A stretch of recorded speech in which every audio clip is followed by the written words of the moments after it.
Welcome back to the Chiron Intensive. I'm Kiera. And I'm Zeta. The Chiron Intensive is a space where we dive deep into healing. Inspired by Chiron, the wounded healer, this podcast explores how our struggles can become our strength. So it's about real talk, real growth, and creating community for young adults who deserve to thrive.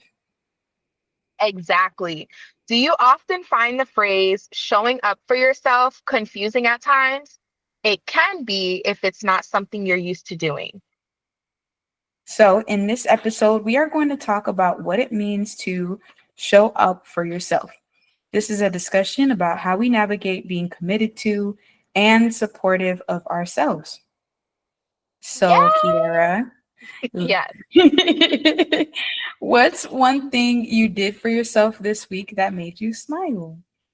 One thing that I have actually been doing for myself every single day, which is actually very expensive, is getting something off of the secret menu from Starbucks. Do you know the secret menu? That's a real thing. Yeah, it's like they have like special recipes that you can order. I didn't know that. Yeah, so every day, not every single day, but when I remember to, I go and get um a recipe off of the secret menu from Starbucks and I test it out and I try it. So that's something I've been doing for myself. How about yourself? How about I you?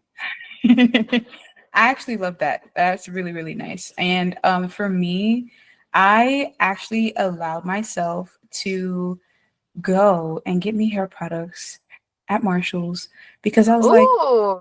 and normally I'm holding back on like a lot of self-care stuff because I just be like, well, do we really need that? Well, Mm-hmm. technically a curling smoothie can be a leave-in. Well, Exactly. technically, I don't have to deep condition this week.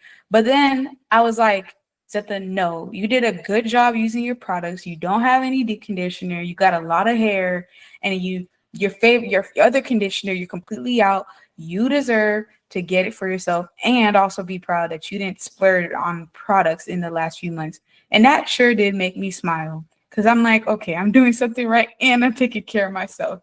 And that's on Exactly. that. We have to stop apologizing for practicing self-care, but it's also so hard to practice self-care because it is so expensive, right? Right?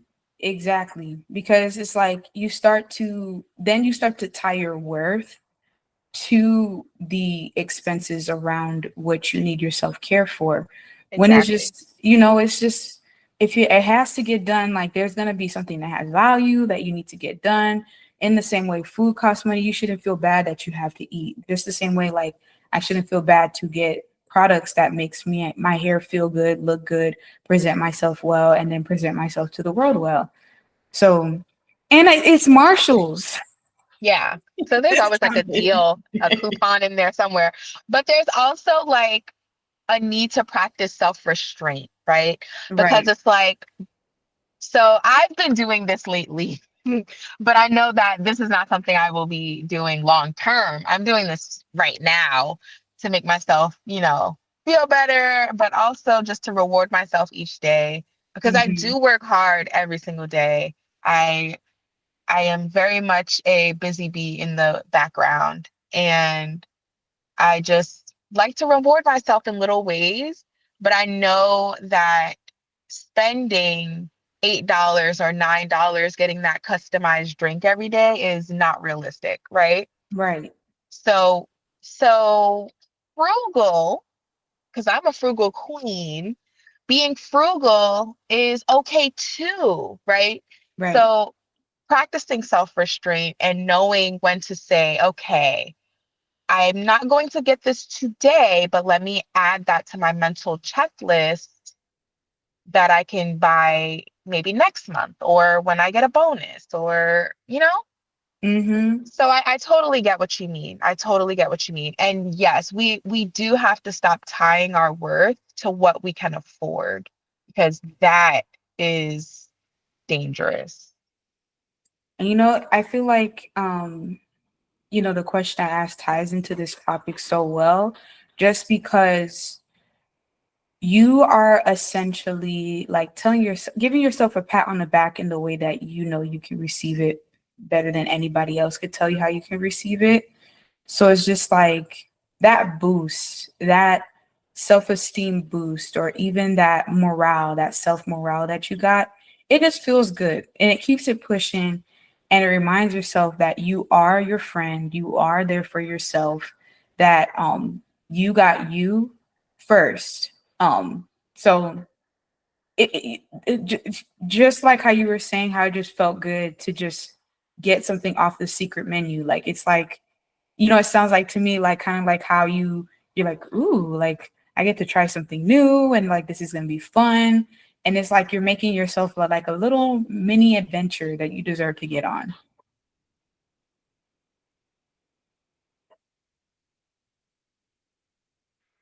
Absolutely. And I just feel like we just, as people in general, we need to be understanding and gentle with ourselves when we do want to treat ourselves, right? Obviously, obviously, we cannot splurge all of the time because we would never have any money, right? Right. So, but at the same time, knowing that it's okay to take care of yourself, to treat yourself, to practice self-care, take care of your hair, because I mean, that's a necessity, right? If you Right. know that your hair requires certain products, that's a necessity, and it's okay to take care of. And you know what? Like it also feels even more good when it's like for my case, like I got me Paul Mitchell, like the salon stuff for Walmart prices. And then Fenty hair. I got a Fenty hair deep hair mask. That's a win. How much was that? And that was in Walmart? No, that I mean, was not Walmart. Marshalls. Imagine Walmart sells it. But Marshalls ain't. Huh? How much was that? The oh, and I did it at a good timing because you know how I worked there part-time. I it was a 20% off week for associates and rewards members, right? And no, just associates. So honestly, I don't remember how much it costs. I know the price tag for the Paul Mitchell was like 12.99, and the Fenty was like 16.99. But I got 20% off. So, and that wasn't the only product I bought. I also bought some lotion because I was getting so ashy, my legs was itching. That was a whole nother thing. And I was exactly, this has to You, stop. wait,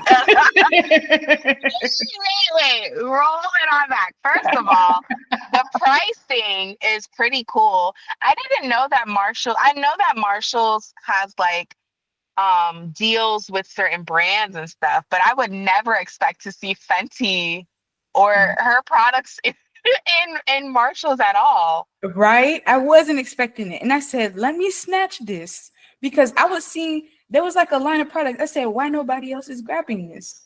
I'm grabbing this. Right. Yeah, that's awesome. The pricing that you just mentioned. But back to so ashy that you're so ashy that what did you say? My legs was itching. No, that is a necessity. You know what you should try? Because this is an affordable beauty tip, right? Uh-huh. And that I need to start following again myself because this is what I used to do. But right after you shower, like right after you turn off the water, or Mm-hmm. if you take baths, whatever you do, right after you get out of the water, before your skin is even fully dry, drench your skin in baby oil. And you don't have to get like the name brand baby oil. You Mm-hmm. can get the store brand baby oil. It is oil, right? Right. Just lather it all over your skin. Now, I'm no doctor, so please do not go do this and be like, oh my God, I broke out. I'm not a doctor. If you know that your skin doesn't do well with this, don't do it. Okay.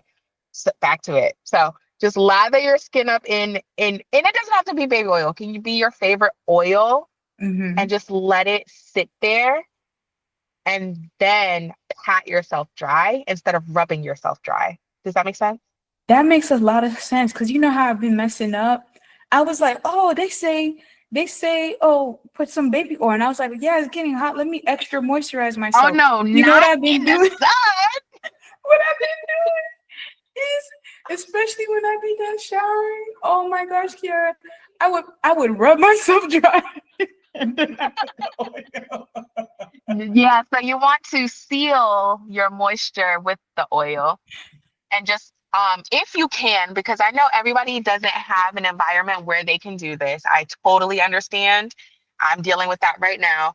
But if you have the ability to just let your body air dry, right, Hmm. with the oil, and then just pat yourself dry when you're able to, because that allows your skin to just naturally lock in the moisture that you've just placed onto it. And if you do it every single day, it becomes a habit that your body is used to getting moisturized. And the more you do it, the better it will feel. I like this tip, and I'm gonna Yeah. try it, and I'm gonna ooh, because I do be in the sun. But if you I, have acne prone skin, because I know many people deal with adult acne or just skin irritation, you definitely want to consult with your dermatologist. Okay. Consult mhm, with your yes. dermatologist and see what would work best for you, because maybe oil is not the best thing for your skin type, but maybe there's another alternative that you can use right before you dry off. The purpose is to seal in that moisture. You know, I wonder if I could experiment with the body oil that I have and coconut oil because I got a bunch of coconut oil. Cooking oil? No, no, no, no, coconut oil. No, but you're laughing, but there are cultures that actually use cooking oil for like everything, for their hair, for their skin, everything. Really? I'm Yes, intrigued because yes. I wonder what kind of coconut oil, like, because you can cook with olive oil. Because I'm Hmm. thinking canola oil. I have no idea. Um, I have no idea exactly what type, but I know it's a type that people normally cook with. And I know coconut oil is another big one. Mm-hmm. I used to mix it in with my dog's food, and it helped his hair to like be really, really shiny. Um, Ooh, so from the inside out, because I yeah, massage Whitney with coconut oil after her showers. yeah, you can. I don't know about cats. You might, again, I'm not a doctor in that area, so you want to check with the The vet. veterinarian. You want to Mm-hmm. check with them. But I know for my dog, I was mixing it into his food, because if you get like a spoonful, um, and just mix it into like hot rice, it will automatically melt onto the rice and just like coat it, and he would just eat it like that. Because I was giving him a lot of rice and chicken and things like that. Oh, I see. He's an island boy. It was because he was showing irritation to the actual dog food. Like every time I would give him regular dog food, he would start like gagging and like scratching. Oh my Like I God. like I was getting so scared. And then I started giving him brown rice and um chicken, like regular, no like sauce or anything on it, just regular baked chicken or boiled chicken. And he would just eat it up and he would be fine. Wow. Home cooked meal. I Yeah. like And that. then he loved like sweet potatoes and I used to give him spinach. He was eating like a true athlete for real. A balanced diet. Nice balance of Yes. protein and fiber. Yes. And then I couldn't handle it. I was like, oh, I gotta give you back to the breeder. But I miss him Mm. so much. I do. Would you get another dog? No, I would get him. I would Mm-hmm. drive and go get him from the breeder. I don't know if I would get another dog. We'll see. Maybe like in a few years. But But you him bond with them. specifically. Yeah, I miss Mhm. him specifically. I hope like everything aligns to where you could get him specifically because you know how they say like dogs remember people. I know. Yeah, but the great thing is that the breeder still has his dad. So he was able to spend time with his dad and his siblings because there were two other siblings that were still there. So he wasn't alone. And I know when they have their dad, they are able to be potty trained a lot better. They're just Oh, because a trained parental all figure. together. Yeah, since they're Hmm. spending so much time with them, they watch them and they mirror them. So it's a lot I easier to need I, train them. I need Whitney to have somebody to train her because oh my goodness, no shade. Sorry, love you, Whitney. Probably side-eyeing you. Right? Like, mom. Yes, Oh my goodness. yes. But let's get started. If you were to fill in the blank, what would you say? I show up for myself by, I show up for myself by being kind to myself as if I was my friend. ooh, I like that. I show up for myself by being honest and being forgiving to myself. Ooh, that's good. Absolutely. So let's get started because we definitely went way off topic with our chat, but it's okay. It all circles back to this. So let's get started.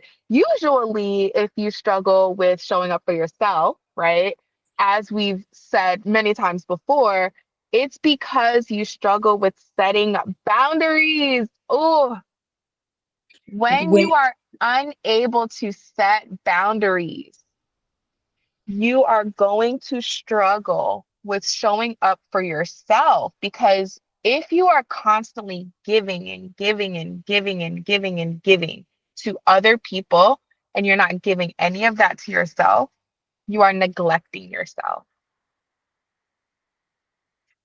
and that is beautifully said. Because I one of our initial meetings, I believe you mentioned that for the first time to me, and I thought about it, and I was like, hmm, that is true, because you could also find yourself like growing resentment when when you start to see but you're not admitting to yourself. Let's see, when you're experiencing giving and giving and giving and there's no boundary set to protect yourself, your well-being, your mental health, or your spiritual health. Like you start to feel drained, but then you try to grow resentment, and sometimes that can just end up being misdirected and just feeling like no one is there for me because so and so and so. When it has to start with being there for yourself and setting those boundaries, because things will take advantage of it. So I really like that you broke it down like that because um it's true. And I like when saying like me being my own friend, like, you show up for yourself like how you would show up for a good friend. And as a friend or a good friend, right? You you set up boundaries. Like a good friend will let you know what's okay, what's not okay, and then love you within those guidelines that protects the value of the relationship. So it's kind of like if you want to protect the value of you, your well-being, your needs, your self-care, money, finances, how you even look at yourself, setting boundaries is going to do it. So it's like I like how it's like it's tied to those two things.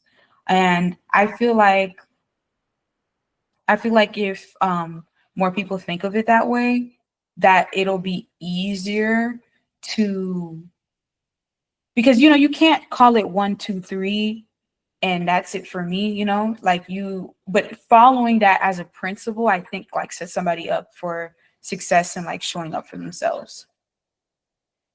You're absolutely right. And I just feel like in today's world, Black women especially, we are conditioned in certain cultures to neglect ourselves, and we're conditioned to put ourselves last. Think about in the kitchen, right, when you're cooking. Um, Especially if any of our listeners are parents or caregivers in any way, shape, or form, right? Even pet moms or dads. Um, if you're cooking something, you often are the last person to eat, right? Oh my gosh, Because yeah. you're making a meal for other people to enjoy. And, sometimes I will cook and forget that I need to eat as well and not even have any more food left to serve myself, right? Wow. So it's like we have to remember that we are human beings and we deserve to be taken care of just as much as the people we care for, right? Um, yeah, I think there are some bad habits for me, especially that I have to get out of. What's some And of your bad habits? like that is that was one of them, like making a meal for people and not remembering to put a plate aside for myself.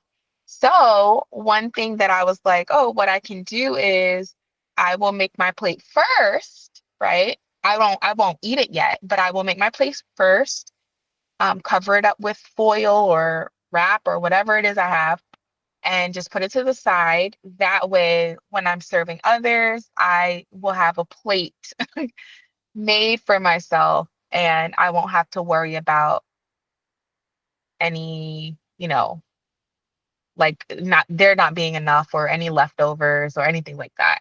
I'll have my plate made. Another bad habit that I have as a caregiver is waking up in the morning and showering last, right?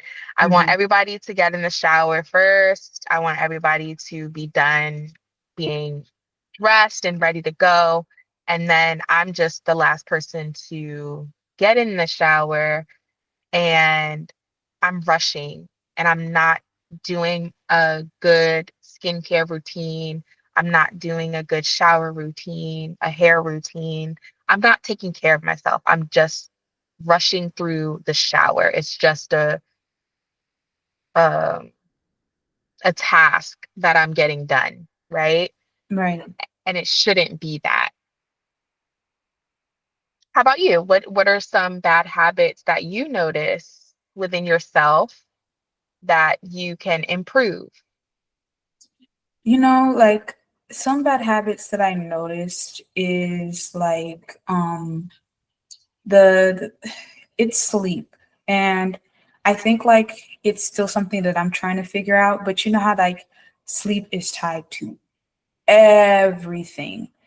And Yes, the way it is kind of like, oh, sleep. Like I thought we were talking about like showing up for yourself or like, you know, like your boundaries. But it's like, that yes, is a boundary. it's a boundary, right? Because like there's school demands, and then there's like, you know, I'm in a relationship. So demands behind the relationship, and we're long distance. So it's like keeping that connection. And then on top of that, like whatever is going on my schedule, if like I'm stuck longer at work because of like patience, and it's like, oh, okay, well, you can't. That's just the work demands. Can you really set a boundary? So then, and then also me not just prioritizing it how I should be, you know, and it's like if all those other demands are harder to navigate, right? It's like it's still my responsibility to allow myself to have a good power nap, or say use my mouth and just say, hey, let's talk earlier in the day so that I can get some sleep. Or even, right, stop scrolling on my phone. literally stop scrolling on my phone, no matter how Yes. busy it could get. Just Yes. Get off of the phone. Get off of the phone. right, Yes. because it's also like setting that boundary with myself and then like avoiding blaming all the other things because they're just gonna have to happen. Like I'm gonna have to work, or patients stay a little bit longer because they have something going on, or Whitney had an accident. I gotta clean Whitney up. Like I gotta clean. And she tends to have accidents at nighttime or right before work, so it's just kind of like it's just, how about I could have just stopped scrolling.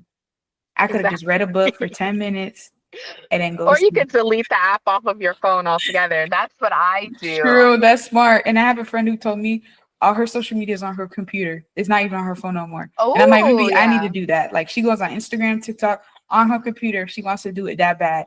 And I'm like, maybe I should do that because you know how like they say sleep affects your cortisol level, it affects your driving, it affects your planning, your cognitive, and then in the long run, it could lack of sleep could lead to dementia. And Yep. my grandmother, she passed away from Alzheimer's in her like late 70s. Granted, Alzheimer's doesn't quite run in the family. She's the only one we know of that did pass away from that.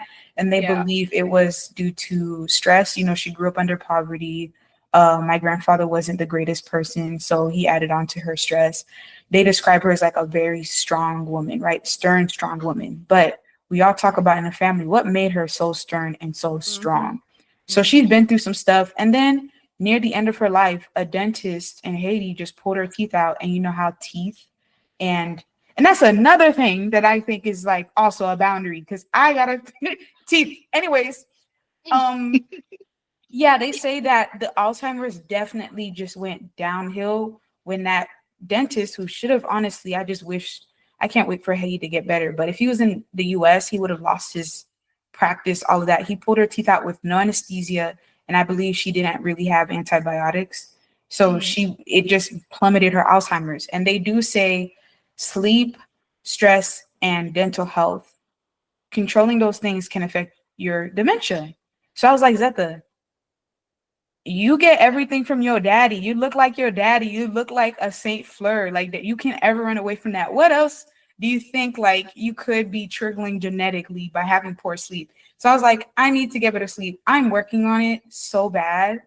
Like Yeah. it's one of my hardest things because I've been a hustler since I was younger. Like here during IB days in high school, I was running off of 2 hours of sleep on average. I don't know how I graduated with my diploma Uh, and did theater.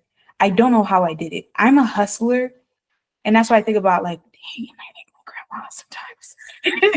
Am I yeah. like my grandmother? But like I was like, Zeta, you have to, it's one of the easiest yet hardest things to do, but I have to set boundaries with my sleep and I'm starting off with myself. It's a huge struggle of mine. Yeah.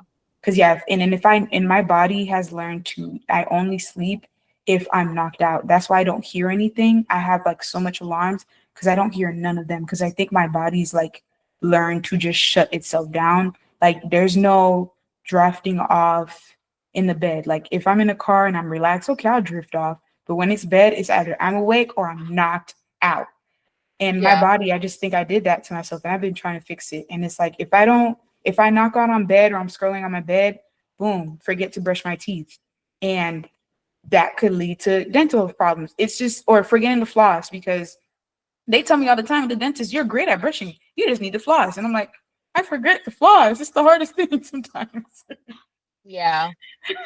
I think that strong Black woman um, motto has a lot of us in trouble. Like, I don't Yes. want to be a strong Black woman.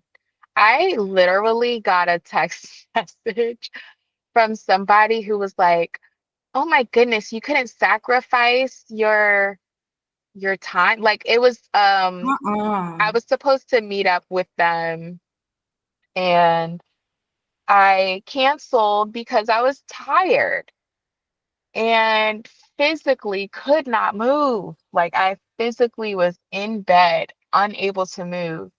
and I'm texting them like, I'm not going to be able to make it, but I can make it on this day.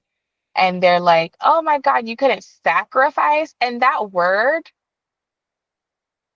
I didn't even respond to them because that word, sacrifice, huh? You've I'm not already made enough sacrificing sacrifices. anything. The Exactly. reason that I'm sitting here in bed and unable to move is because I make too many sacrifices, right? Right. So, no, I can't make it. I'm not explaining myself. I don't need to give you an explanation. I can't make it, right? It's that simple. Um, I have come to realize that setting boundaries with people who are used to you bending over for them is eye-opening to who is healthy for you and who is not healthy for you. If they Preach. were, right, if they were healthy for you and they actually cared about your mental health and well-being, they would simply tell you, oh, it's okay. I'll meet you on the day that you said you're available, or we'll come up with another date that works best for all of us, right? Right. It's that simple. And it's It's that like simple. that's interesting because it's life where things happen and Yes. you're human, like just on the basis of like it's life and then you're human, like that should be like understood, especially if like you, like let's say I'm the person on the other end. I wouldn't want you showing up somewhere like super duper tired because it's not going to be as fun for the both of us. Exactly. It's you never want the tired me. I mean I'm the tired me today, and it's not like, horrible, but it's not me. It's not my energy, and I want to always show up in the best way that I can. Of course, there are going to be days that I'm not going to be 100%, right? But Right. at the same time, I'm always going to, if I need a strong boundary, like, listen, this can't happen today, then I'm just going to have to set that boundary, right? And I keep saying right, I'm sorry. I don't, I'm not in a classroom, I'm sorry. Um, I just feel like when you set boundaries, that is eye-opening, and you will see who in your life is for you and who is not for you. Because the people that you set boundaries with should be entirely understanding of why the boundary is being set in the first place and not expecting you to sacrifice. That word was so triggering to me that I Mm. just didn't even answer. I didn't say anything after that. I was like, what? I just didn't even reply. And that's just such a shame. And also, you know how like they say, also it's like a projection, like that person is imposing it onto you because they probably don't even set boundaries for themselves when they exchange their time and their energy for others.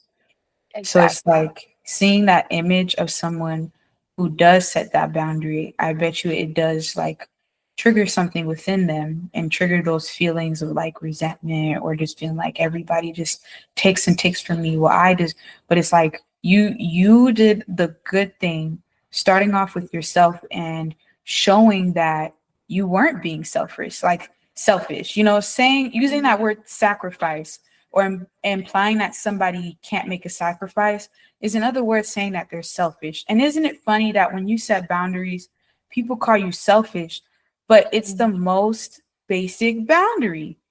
Yeah. And it's like, it's not narcissistic or selfish to be there for yourself, avoiding any moment of resentment or depletion by setting boundaries, for those who are in your life or around Yeah. those in your life, like, and It's like healthcare. It's it's actual healthcare. healthcare.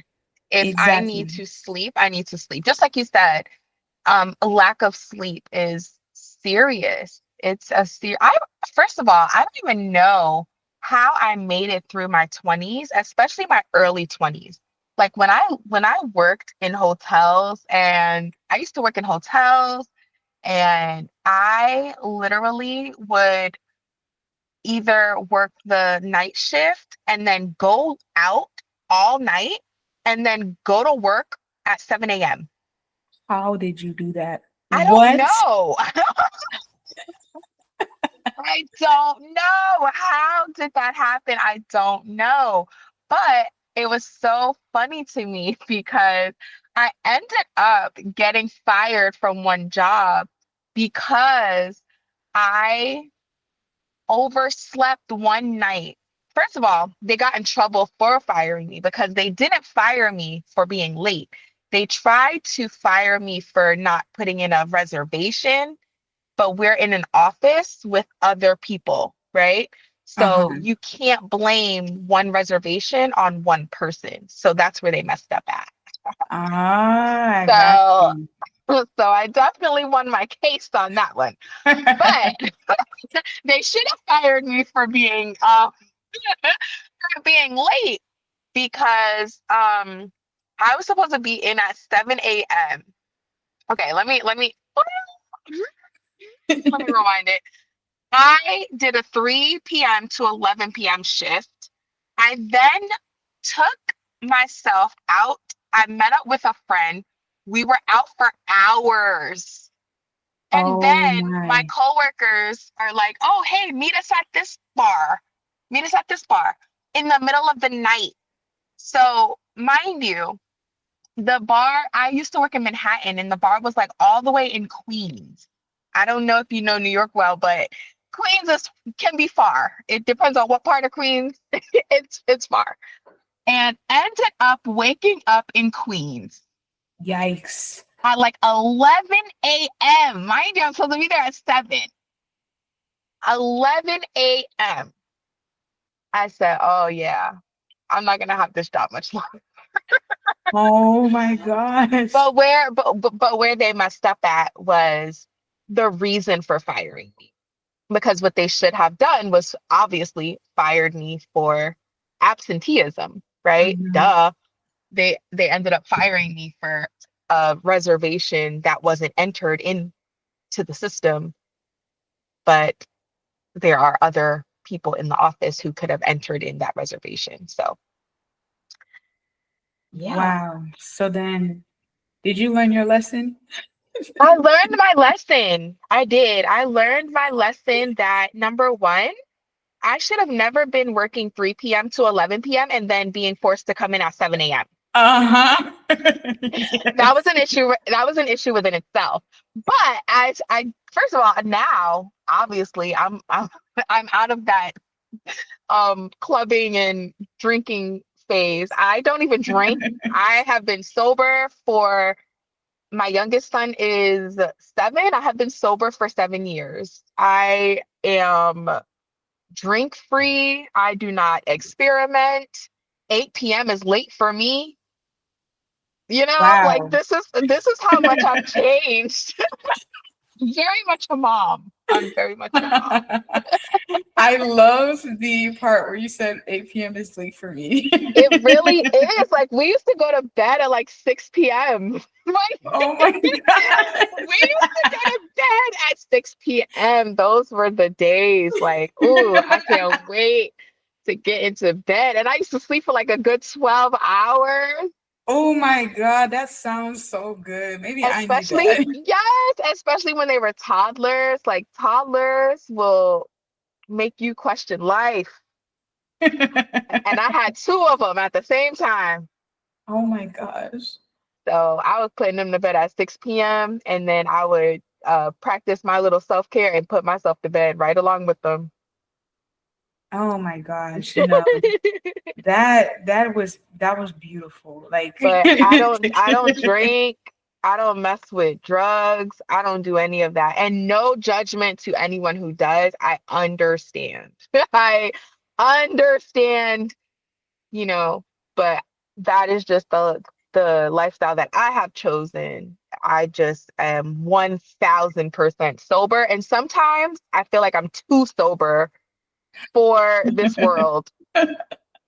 And it's kind of funny because the moment, remember we spoke last time about um we spoke last time about how my children forced me to both speak up for myself, set boundaries, but think about it too, is that's when I stopped drinking. Like that's when I stopped going out.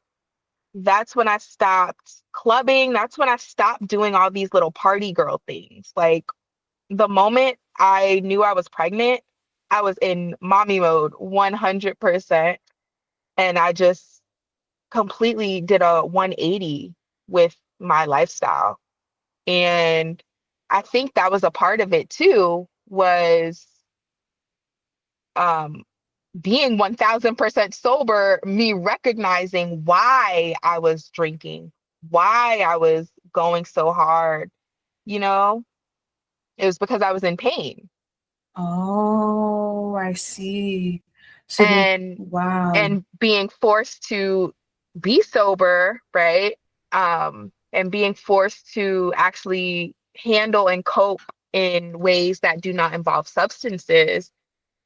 Yeah, I think that's what really woke me up as well. Of course, being a parent definitely put me on the right path, but I think me putting down those party things and substances and anything that was numbing me in any way, shape, or form, that's what really woke me up and was like, oh, y'all have been treating me like crap my whole life. So this is what's going on. You get what I'm saying? Mm-hmm. It kept your eyes, your sober journey kept your eyes open to what you really needed and how you Yeah. needed to take care of yourself. Yeah. And that ties back into boundaries as well, because I stopped being friends with a lot of people because I realized they were literally just drinking buddies. Like, yeah, we had deep moments here and there, but other than going out to party, going out to drink, going out clubbing and meeting boys and doing, crazy stuff, we really had nothing else in common.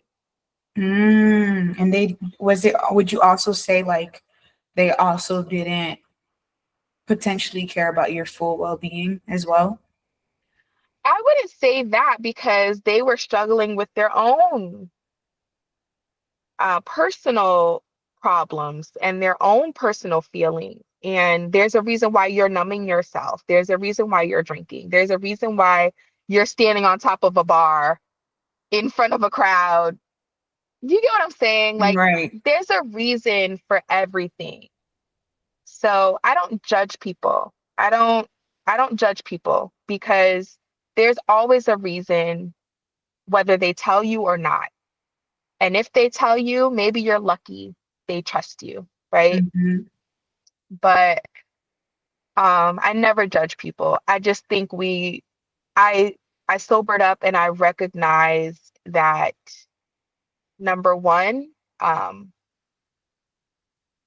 I was numbing myself. I was numbing pain that needed to be dealt with. Numbing it isn't making it go away. And then I had my children, and I was like, oh, I'm absolutely 1000% leaving these people alone. Mm, Right. And right. I wanted to, I'm sorry, I'm so used to being around children. um, I wanted to be an example.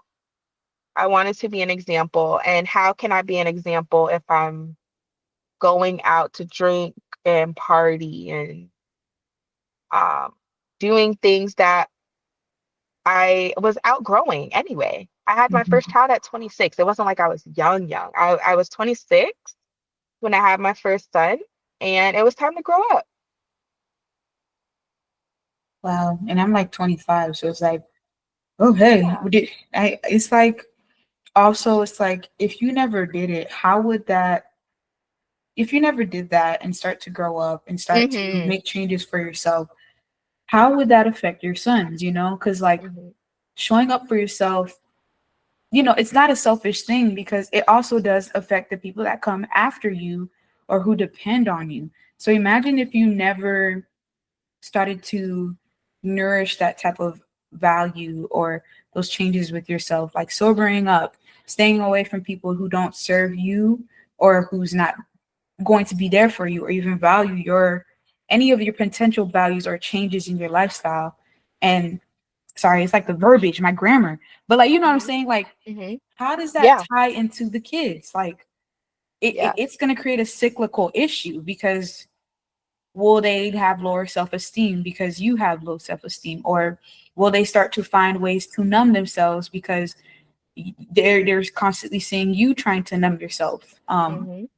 And it's like no judgment to people who do have children who are still figuring it out. Like we're all young. Like we don't got it all together 100%. Like we make mistakes every day. Yeah. But like, like it doesn't. You show up for yourself, not just for you, but whoever is looking up to you, who's seeing you as like a beacon of hope, a beacon of family, a beacon of support. Like that's why showing up for yourself is not selfish at all. You're starting off Exactly. with you. Exactly.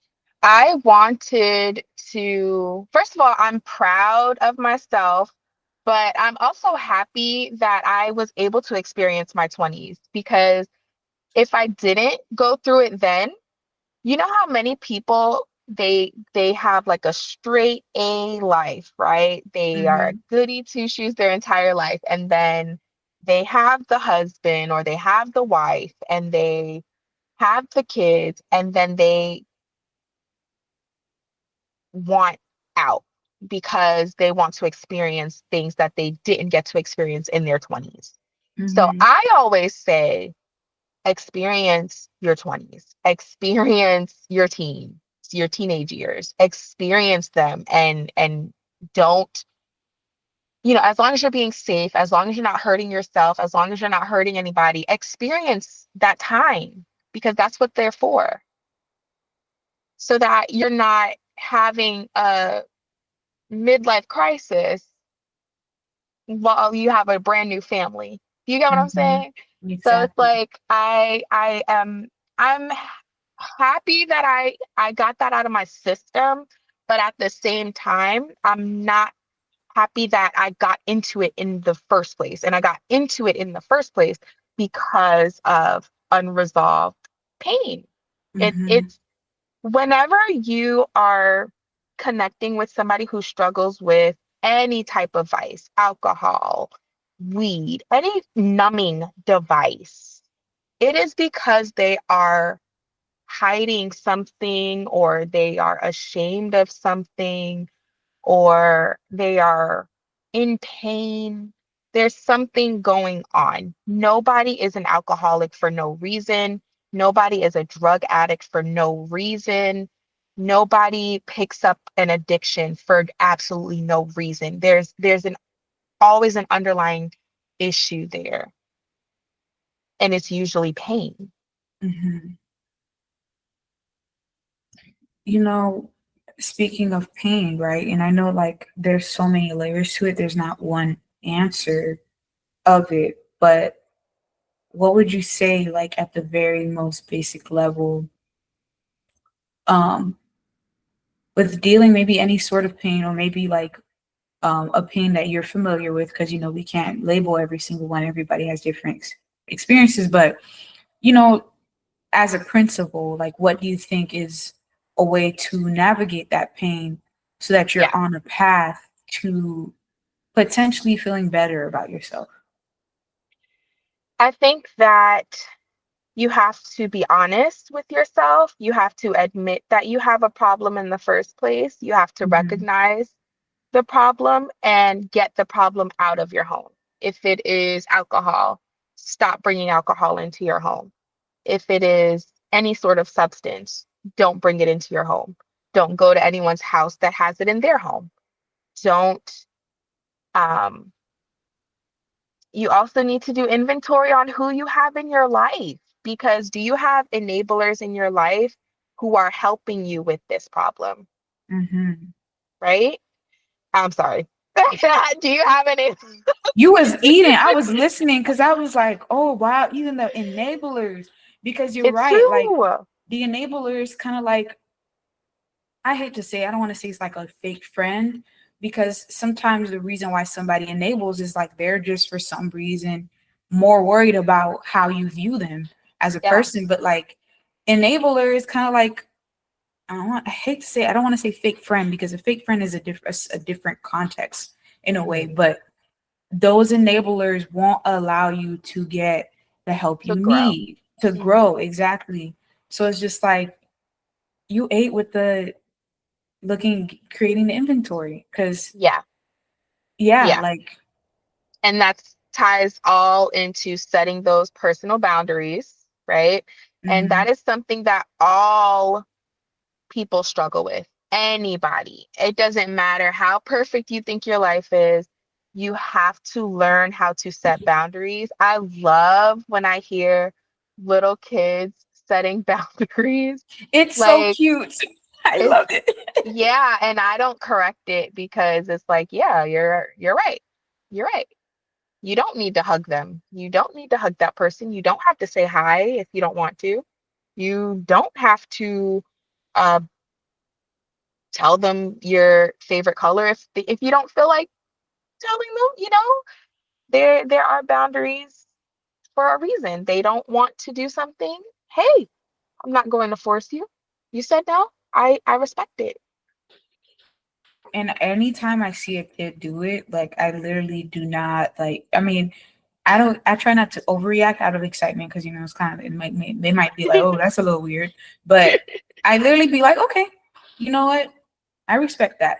And then Yeah. maybe later be like, that was a good thing that you did that, because like literally, even in like Haitian culture, honestly, I kind of stopped doing. I don't even do it no more either. But in Haitian culture, it's a maybe these days it has changed. But when I was growing up, you had to kiss and hug everybody. If you showed up to somebody's house, if there's 20 people, Oh no. you are kissing and hugging everybody. And No. when I was like much, much more younger, and I still was familiar with folks, and like my most of my mom's family is in Fort Lauderdale. My dad is like scattered, or it's in Orlando or Hmm. Haiti. But it's like, especially when I go there, when I was much, much younger, it was kind of like, okay, I kind of know you. And it wasn't that much people that would come to like my great aunt's house. But then over time, it would be more and more people. And then I started also develop social anxiety. And I was like, I don't really want to kiss y'all. And I Yeah. don't really want to do on the cheek. Like, I only love doing it with friends, like especially friends who are also Haitian. Like, I love doing it to them, or giving like my sisters a deep, deep hug.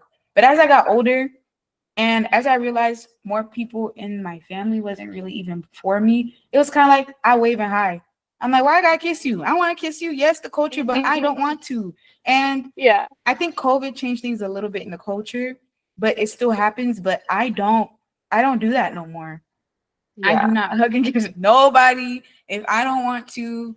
And then like when I have kids, I'm gonna tell them the same thing, because I don't know if I don't know if I'll be in Haiti forever. I don't know if I'll have like family members who are born and raised in Haiti staying with me, and that's what my kid are around. I don't know, but I am going to instill that in them, because I love it when they can kindly say, "No, I don't like this," and then when they say it, I look at the adult just to make sure if they Yeah. overreact. Because if you're doing a little too much, because this little boy or little girl, I'm side eyeing them. And I'm going to Yeah. tell that little boy and little girl, watch out.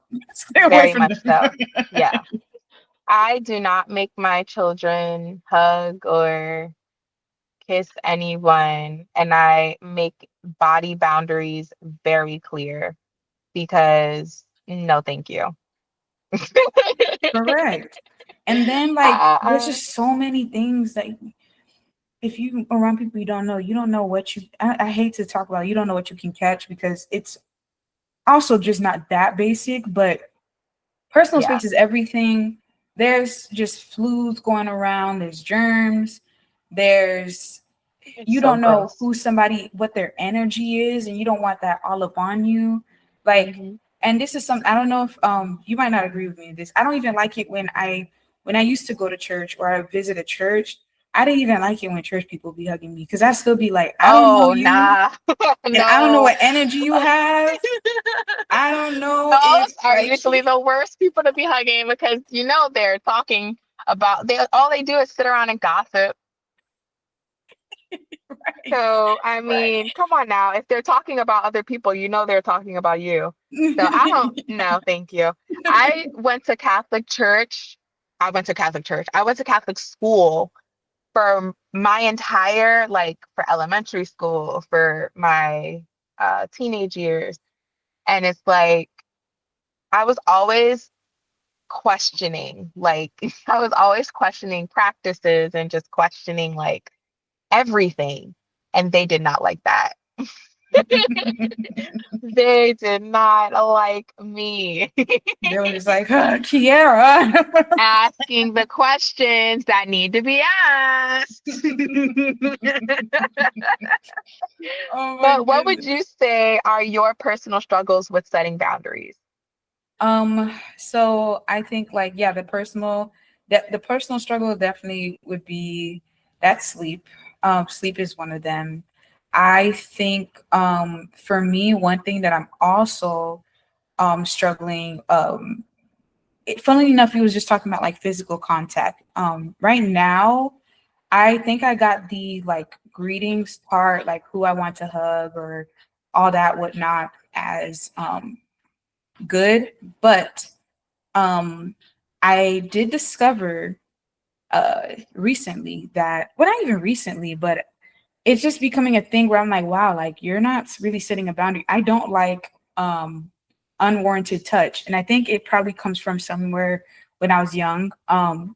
Like honestly, like a lot of like women, like we dealt with like unfortunately like sexual assault or unwanted like sexual touch.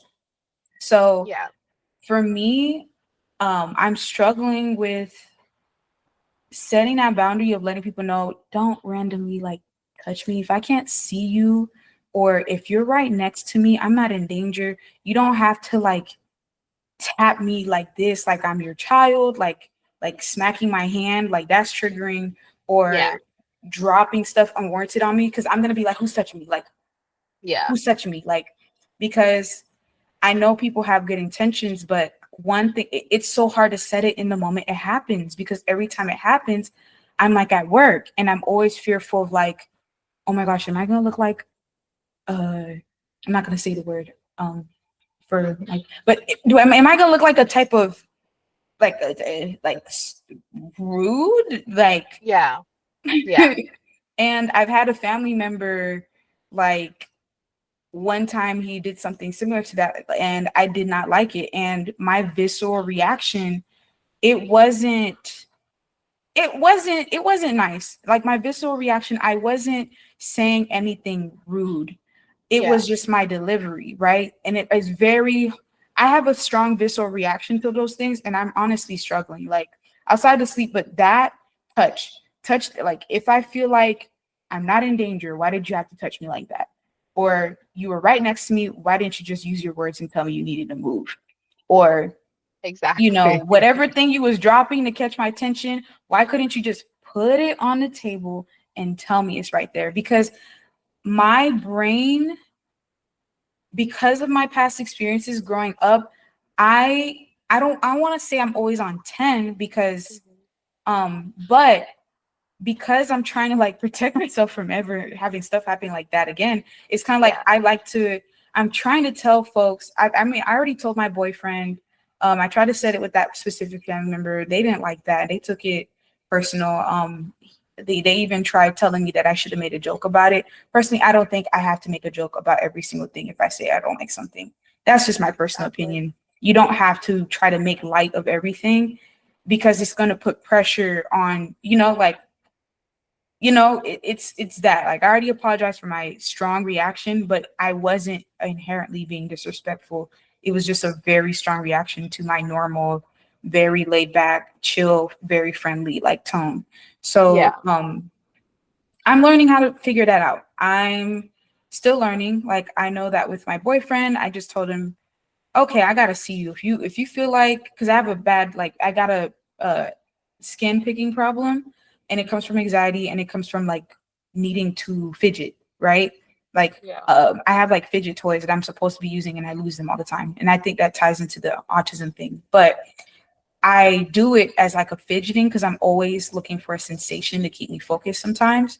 Mhm. So my boyfriend has learned that he got to be in front of me or I got to see him before he just starts grabbing my hand for me and trying to redirect me, or just be like, Zeta, and I'll be like, oh, thanks, babe, and I grab my fidget toy.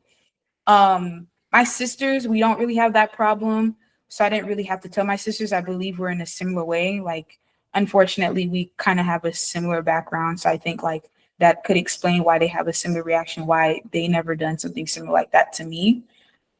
Um, but it's so hard when it's work. Like, I'm really having a hard time doing it in work because if like there's other people watching, or it could be a person of authority, they could take it like as if you're like being like it's so hard. Oh my god. Oh, I Um set boundaries at work and they hate me for it. I don't care. First of all, after I worked for hotels and stuff, I just went completely remote and started working at home. But if I am scheduled till 5 o'clock, I'm logging off at 5 o'clock. I do not care. Um, if period. I don't feel like sharing my personal life with you, I'm not sharing my personal life with you. I'm sorry. Good.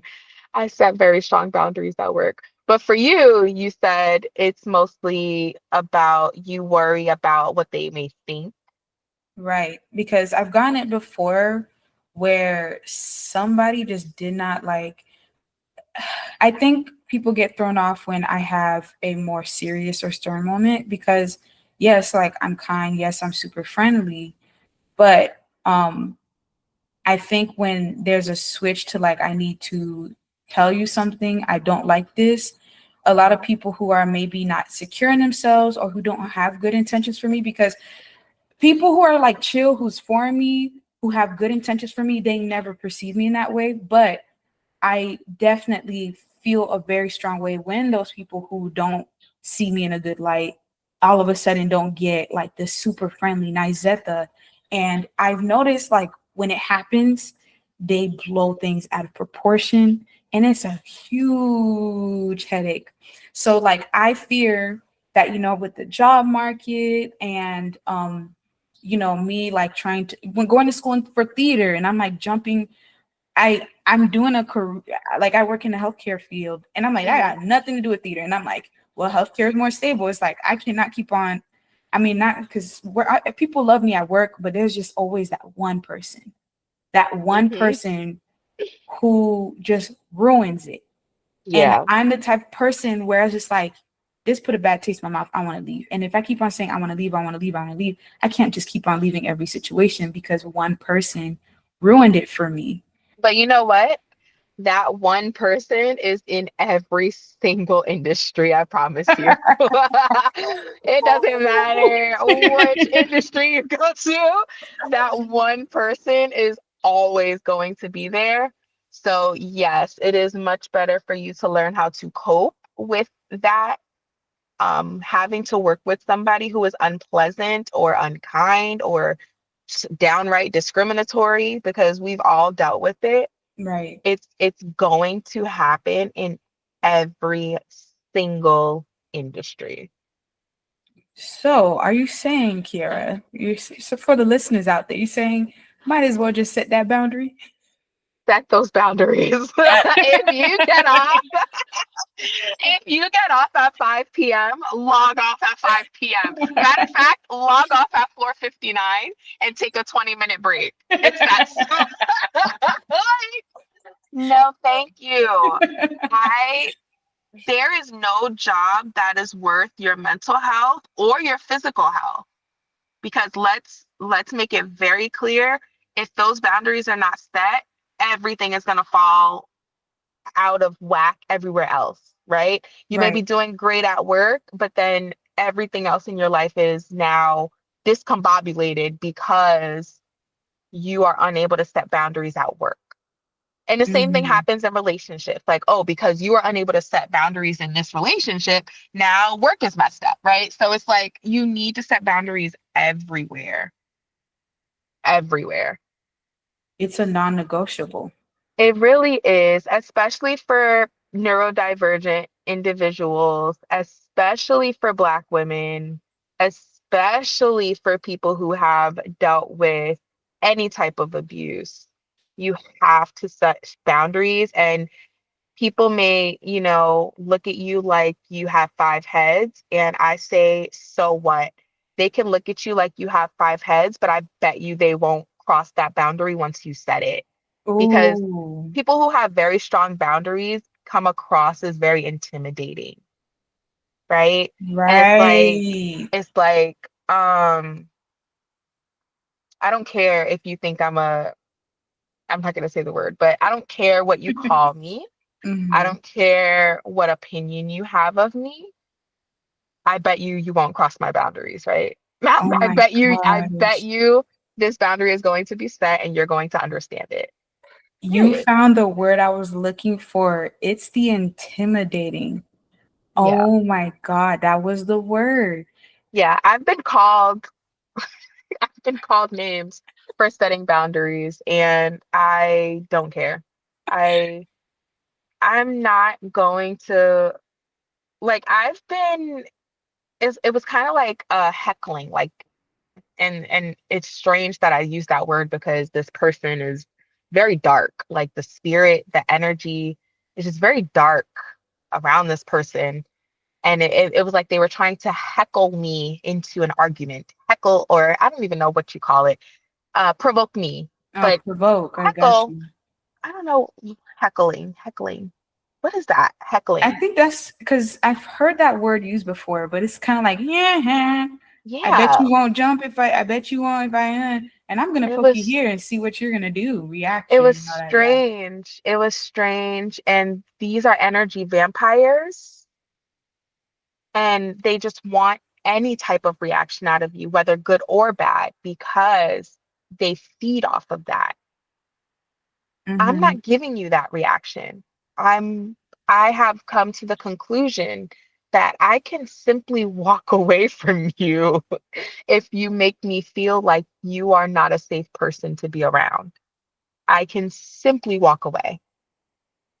And that's even another boundary, or maybe like another value, right? Like, because a boundary is also like kind of like a value, like allowing yourself a principle, Mhm. allowing yourself to tell yourself that you don't have to abandon yourself in this situation. You can walk away and stand 10 toes with Mhm. yourself.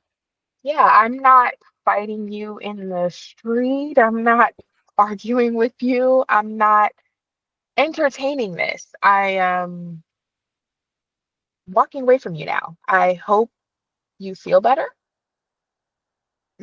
Like I'm not doing this with you. I am grown. It's amazes me that there are just some people who refuse to grow up. And because you are growing and because you are doing the work, they will taunt you, they will make you feel like you don't belong, they will try to provoke you so that you can make yourself look like the bad guy. Mm-hmm. And you can simply choose to continue that growth and walk away. Walk away and choose And growth. on that note, because we have come to the end of our discussion, on that note, this does conclude our discussion on the topic of showing up for yourself. We did discuss the importance of setting boundaries and prioritizing everyone's well being, right? Right. Especially your own. But I do want to invite everyone, if you are listening, head on over to Substack. Um, I will be, I will be uploading, I will be uploading articles to go along with each episode, and the article will include the classroom that you are able to join so that you can join in on the discussion. The Google Classroom. Yes. Yes, and there will be an article in there that Zeta has shared.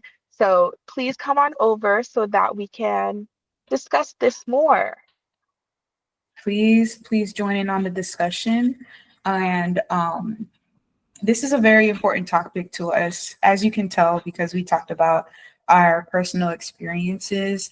how we set those boundaries, how we became our own advocates, following our goals, following what we look to for our well-being, and even our own little personal tips so that you can hopefully get started on doing that today as well.